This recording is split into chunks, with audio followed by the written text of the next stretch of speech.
Take any and every preconception you have about Harley Davidson and park them in the corner. Good or bad, you won't need them for this. We're looking at a company founded in 1903, recognizable the world over even to those who have no interest in motorcycling, with as much brand recognition as Coca Cola, and with this motorcycle it has dramatically changed its future. For a manufacturer known for its chapters, this is a whole new one. Meet the long-awaited Harley Davidson Pan America 1250. There are two of them, the standard model and the special, which has no additional power but plenty of extra goodies for the £1,500 price difference. It's a brave new foray into a hotly contested segment for a brand renowned for making big cruisers with excess chrome and rattly motors ever since Noah was counting animals in pairs. Like I said, park those historic notions, because the Pan Am is an adventure tourer designed from the ground up to take on BMW's stranglehold in this market with the GS and GSA range. A new motorbike means new ideas, new chassis, new engine with variable valve timing in a 150 horsepower Revolution Max V twin, new technology and new market focus. And the Milwaukee team have created somewhat of a talking point. Had unveil day been the 1st of April, you'd have been excused to think it was a wind-up. Thankfully for the forward thinkers among us, they were serious, and they've served up an absolute treat.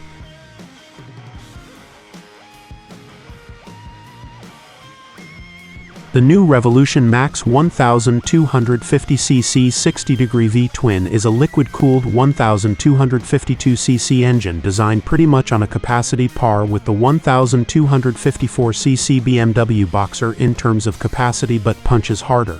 With 150 horsepower at 8,750 revolution per minute, compared to the German bike's 136 horsepower at 7,750 revolutio per minute. The tables are turned when it comes to torque, with the Pan America peaking at 94 pound-feet and 6,750 revolution per minute. The BMW at 106 pound-feet and 6,250 revolution per minute. That surge of low to mid-range as well as roll-on power depends on the selected rider mode, with one of the biggest differences between road and sport I've known on any bike. Road mode soaks chunks of entertainment away, but suits those longer motorway stretches or the occasions where aggressive riding isn't required. Sport is rather obviously the more energetic in terms of throttle connection, while dampening technological intervention, which demonstrates the performance versatility of the new motor. You might expect an almighty heave from the mid-range, and while it doesn't hang about with a fistful of throttle, it's silky smooth in its application, with all sorts of balancer shafts, calming the lumps, thumps and bumps one associates with a Harley engine. One thing to note is the amount of throttle grip rotation required from 0 to full. You'd almost need 2 grabs at it.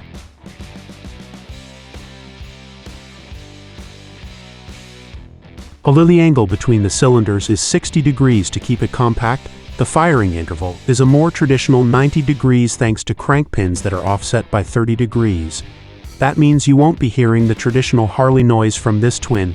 Although the company says it's put efforts into making the engine sound distinctive, nonetheless the V-twin is of course core to Harley's identity. The variable valve timing is something of a surprise, although not as sophisticated as BMW shift cam system, which alters the valve lift as well as its timing. The setup is on a par with the variable valve timing used on Ducati's DVT twins. Like the Italian engines, the Revolution Max features a cam phaser on for each of its 4 camshafts, allowing the shafts to be rotated in relation to their sprockets to advance or retard the timing. The cams are chain-driven, so there aren't any belts to be replaced, and servicing worries are also likely to be lightened by the inclusion of hydraulic tappets to make valve clearance adjustments a thing of the past. Twin spark plugs per cylinder promise a better burn across the wide 105mm bore of each cylinder, and the engine's balance is improved by a main balancer shaft in the crankcase and a secondary balancer in the front cylinder head, between the camshafts. Drive goes through a slipper clutch to a 6-speed manual box, which then uses a chain drive, which for some will be a disadvantage away from the relatively maintenance-free but far heavier shaft drive it was considered.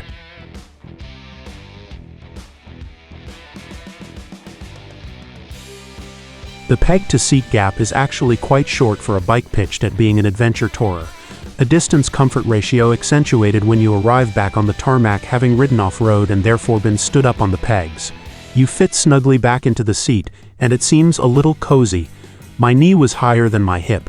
On the press ride, we only ever spent a maximum of around 40 minutes in the saddle at a time, so comfort over a great distance is still TBC.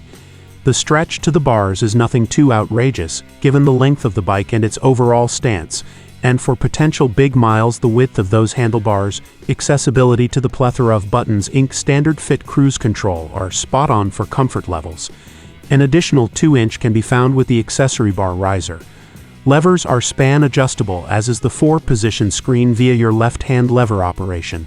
And it's sturdy too, even in the highest setting, which at 6 pound tall I found pleasingly protective as the rain lashed down. If you do opt for the full luggage, you can be safe in the knowledge that even when full plus a pillion, the bike is still homologate to 135 mph. On the Harley, use still a key for the seat removal, fuel tank access, and for any luggage. Anyway, we digress with the special. There's the pièce de resistance adaptive ride height. Sensors work out when you're stopping and lower the front and rear pre-load hydraulically to make getting off the bike easier.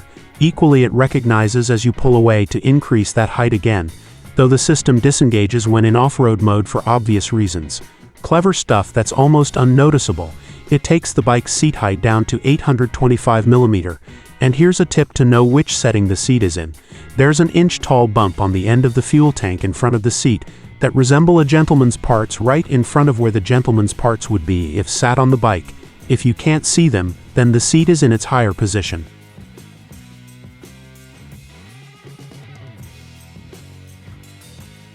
The Pan America is a whole lot of bike, weighing in at a mighty 258 kilograms yet. Even with an Olin steering damper fitted to the special, there's an vagueness to the front end at the initial tip-in.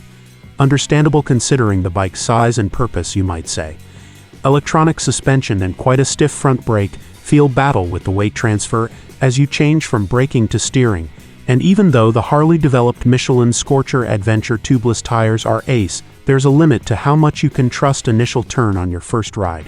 The Pan Am is long too at 2,265 mm, with a 1580 mm wheelbase, and even though the center of gravity is well engineered, and the bike doesn't feel as top-heavy as the German counterpart, the consequence is the aforementioned confidence in the front end having to be earned rather than immediate.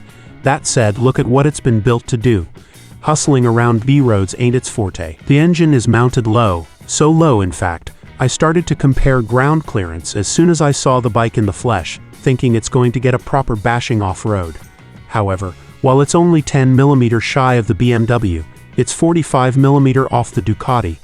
On the special, you get an aluminium skid plate to protect the crankcase, and throughout our romp around Mick Extonce's Welsh forest-based motorcycle assault course, its humps and hollows, I didn't feel the bike bottom out once. Our bikes were fitted with the optional extended skid plate.